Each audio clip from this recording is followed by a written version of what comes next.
Et puis, il faut avoir des loges. Il faut avoir des loges. Parce que si vous n'avez pas de loge, vous n'aurez pas des partenaires au-delà de 50 000 à 60 000 euros. Alors, il y a des partenaires locaux qui aiment le rugby, par sympathie, ils vont donner 10 000 à 15 000 euros. Mais si vous voulez que Tarbes remonte en Pro D2, moi je pense que c'est la place du club, la Pro D2.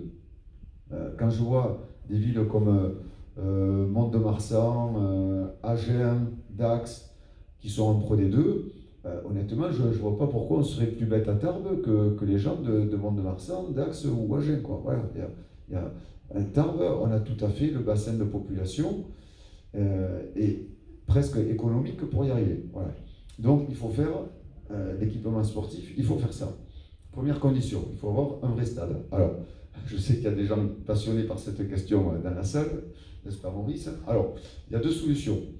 Un stade comme ça, on part quand même sur quelque chose à plusieurs millions d'euros, hein, il faut être clair. Donc il y a deux solutions. Ou la ville le transfère à l'agglomération, parce que ce serait un stade d'intérêt communautaire, ça dépasserait la seule audience de Tarbes, et c'est la communauté d'agglomération qui se charge des travaux.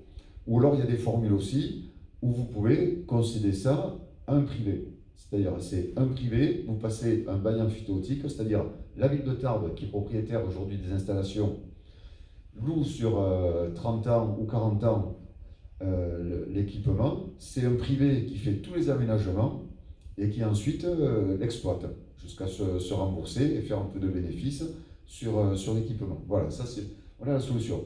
La deuxième solution, la deuxième chose qu'il faut faire, c'est le développement économique. Moi, je suis désolé, mais à Tarbes, ça va peut-être pas faire plaisir à tout le monde, mais on est un peu sous-développé économiquement. Faire venir des sous-traitants de Bordeaux, de Toulouse, il y a des sociétés de logistique qui demandent que ça. Je ne vous blague pas, il y a des centaines et des milliers d'emplois à créer sur notre bassin d'activité. Voilà. Et quand on aura rempli ces zones d'activité, je pense qu'on pourra aller sonner à quelques sonnettes et leur dire ce serait bien que vous soyez partenaire du club de rugby de Tarbes. Voilà, c'est ça. Donc la deuxième condition, c'est le développement économique. Mais il faut avoir les loges.